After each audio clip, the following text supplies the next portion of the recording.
Comrades, as you are aware, September 30th marked the day of reunification of the Donetsk and Lugansk People's Republics and the Zaporozhye and Kherson regions with the Russian Federation. The overwhelming majority of the people in those regions voted for reuniting with Russia, which goes to show that the February 2022 decisions were correct and timely. The strategic initiative fully remains with the armed forces of the Russian Federation.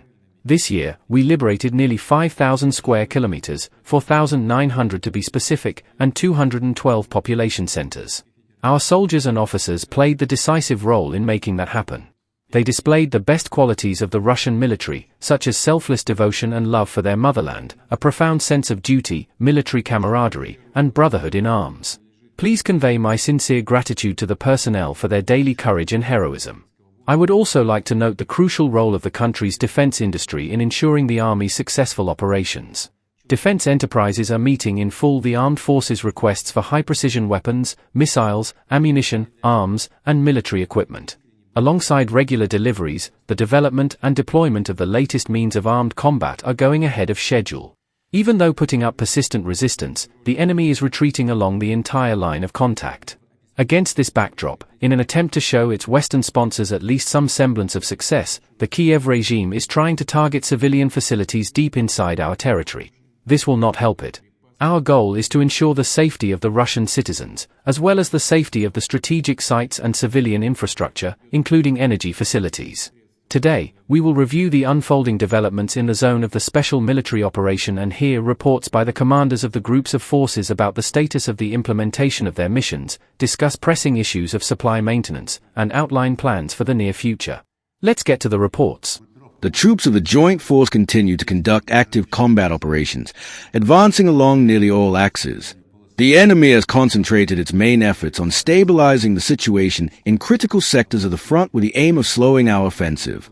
The North Group of Forces is operating in the border zone and continues to carry out tasks to establish a security belt in the Kharkov and Sumy regions of Ukraine. Its units are also successfully advancing in the southern part of Volchansk.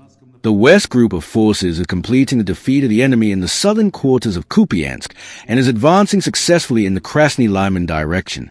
The liberation of the residential community of Yampol continues, with a majority of it now under our troops' control. Despite fierce enemy resistance, troops of the South Group of Forces are fighting their way forward in the towns of Seversk and Konstantinovka. The destruction of encircled enemy formations south of the Klebenbyk reservoir was completed yesterday.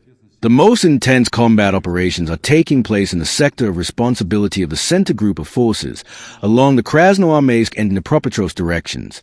In an attempt to halt our advance, the Ukrainian command has redeployed its most combat-ready units from other sectors, including from strategic reserves, to these directions. Nevertheless, overcoming enemy resistance, the formations and units of the Center Group of Forces are continuing their offensive. Our assault detachments are advancing in the southern districts of Krasnoarmeysk. The community north of Krasnoarmeysk, Rodinskoy, has been encircled, and mopping up operations against AFU formations are currently underway. The East Group of Forces continues to advance deeper into enemy defenses in the Dnipropetrovsk and Zaporozhye regions. Since September 1st, over 200 square kilometers of territory have come under our control in this direction. Troops of the Dnieper Group of Forces are advancing towards the city of Zaporozhye. Combat operations are currently underway for control of the communities of Primorsko and Stepnogorsk. Additionally, in accordance with the General Staff's plan, targeted massive strikes continue against military installations and facilities of Ukraine's military industry.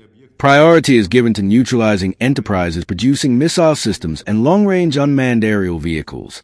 The formations and units of the Joint Force will continue offensive operations in accordance with the approved plan. The Joint Force Commander will provide a more detailed report on the current situation. Our shared objective remains unchanged. We must ensure the unconditional fulfillment of all goals set for the troops in the course of the special military operation. Let us begin this work and review our progress towards this objective.